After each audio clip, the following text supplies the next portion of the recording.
Ωραία, κύριε Βαγγελίδη, δηλαδή θα ξαναγίνουν οι διαδικασίες από την αρχή, χωρίς ακριβώς να ξέρουμε ακόμα τι ακριβώς προορίζεται για τη Λάρνακα. Είναι σαν να είμαστε λίγο χαμένοι στο διάστημα. Κύριε Αλιάδη, συμφωνώ απόλυτα. Αυτό, ξέρετε, έχει καταντήσει λίγο κοροϊδία. Εγώ να σας πω ότι έχω μεγαλώσει πίσω από τις φοινικούδες και όλο αυτό το ακούω από τον καιρό που ήμουν μικρός. Ναι. Εκεί εδώ και 20 χρόνια που αναμένουμε αυτή την περιβόητη ανάπτυξη να έρθει. Μια ανάπτυξη η οποία θα βοηθήσει τόσο το κέντρο της πόλης όσο και ολόκληρη την πόλη για να μπορέσει να πάει στην επόμενη μέρα. Και αντί αυτού βλέπουμε συνεχόμενες καθυστερήσεις, βλέπουμε σχέδια και πλάνα πάνω στα. Γιατί, τι πάει λάθος, κύριε Βαγγελίδη, ξέρουμε. Το τι πάει λάθος είναι κάτι το οποίο πρέπει να απαντήσει η ίδια κυβέρνηση. Αλλά μέχρι στιγμής, ξέρετε, δεν έχουμε καταλάβει τι είναι αυτό που πραγματικά θέλει να κάνει η κυβέρνηση. Και αυτό είναι άξιο απορίας. Γιατί, ξέρετε, όταν παρουσιάζεται μια μελέτη η οποία την περιμέναν οι τοπικές αρχές και ολοκλήρης Λάρνακα εδώ και μήνες.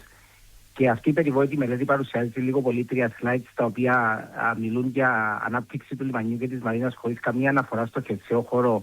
Και η όποια αναφορά στο χερσαίο χώρο ήταν για να ικανοποιήσει αυτές τις αναπτύξεις του λιμανιού και της Μαρίνας. Αντιλαμβάνεστε ότι αφήνονται υπονοούμενα όσον αφορά τη χρήση όλου αυτού του χώρου, ο οποίος έχει σημαντικές διαφοροποιήσεις από τις υπόλοιπες μαρίνες της υπόλοιπης Κύπρου, και να εξηγήσω τι εννοώ. Και όλο αυτό δείχνει ότι δεν υπάρχει ένα ξεκάθαρο πλάνο για το που θέλουμε να φτάσουμε. Ναι. Και ποιες είναι οι διαφοροποιήσεις της δικής μας περίπτωσης με τις άλλες πόλεις? Ότι ακριβώς αυτός ο χώρος είναι μέσα στο κέντρο της πόλης και συνδέεται με οποιαδήποτε ανάπτυξη αφορά είτε το κέντρο της πόλης είτε ιδιωτικές αναπτύξεις στο άκρο του λιμανιού. Και ξέρετε, κύριε Αλιάδη, οτιδήποτε αφορά τους Λαρνακείς, πάντα υπάρχει καθυστέρηση, πάντα υπάρχει ατολμία. Πάντα υπάρχει.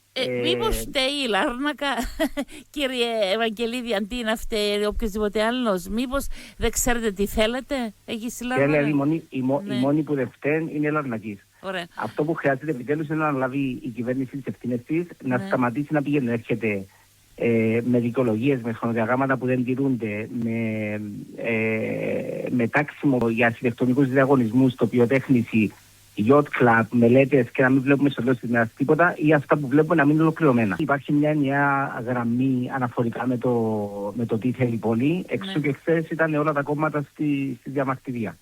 Τώρα, με πόση ένταση το ζητάει το κάθε μέρος και πόση. Αναλόγως αν είναι εντός ή εκτός κυβέρνησης. Ακριβώς. Και πόση πίεση και πόση δέσμευση έχει στο ίδιο του το κόμμα, αλλά και στους Λαρνακείς, έχει να κάνει και με το πόση στήριξη θες να δώσει σε μια κυβέρνηση, η οποία τα τελευταία 2 χρόνια. Συγγνώμη που το λέω, αλλά μας κοροϊδεύει. Μήπως είναι και λίγο προεκλογικές αυτές οι κινητοποιήσεις στη Λάρνακα 3 εβδομάδες πριν από τις βουλευτικές εκλογές? Κυρία Ελιάδη, εγώ θέλω να είμαι ειλικρινής. Χθες περίμενα να δω περισσότερο κόσμο και εγώ να πω την αλήθεια. Στη διαμαρτυρία, και τη ίδια στιγμή, αν συνυπολογίσουμε ότι ακριβώς επειδή ήταν προεκλογική περίοδος και εκεί ήμασταν, και βάζω και εγώ τον εαυτό μου μέσα, αρκετοί υποψήφοι βουλευτές, οι οποίοι κάποιος μπορεί εύλογα να πει ότι πήγαν εκεί γιατί έπρεπε να πάνε εκεί. Από την άλλη, αυτό δεν μπορεί και δεν πρέπει να είναι δικαιολογία για τον οποιοδήποτε να αναλάβει τις ευθύνες του και να προχωρήσει τις δεσμεύσεις που έχει για την πόλη. Είτε αυτό σημαίνει ότι όποιος έχει πάει εκεί έχει πάει για αλλότερους σκοπούς. Αλλά αυτά δεν πρέπει να αλλάζουν την ουσία του προβλήματος, που είναι ότι αυτό το έργο που συζητάμε εδώ και 20 χρόνια, το οποίο είναι καθοριστικό για την ανάπτυξη της πόλης και για την επόμενη μέρα της Λαρνακάς, είναι ένα έργο το οποίο δεν προχωράει, το οποίο πηγαίνει από καθυστέρηση σε καθυστέρηση, από πλάνο σε πλάνο. Όλα αυτά, όταν τα βάλουμε μέσα στη συζήτηση, δημιουργούν ένα κλίμα δυσφορίας, όπου το τελευταίο που θέλουμε να ακούσουμε μετά από την κυβέρνηση είναι ότι όλα αυτά είναι προεκλογικά τεχνάσματα. Ευχαριστώ πολύ, κύριε Βαγγελίδη.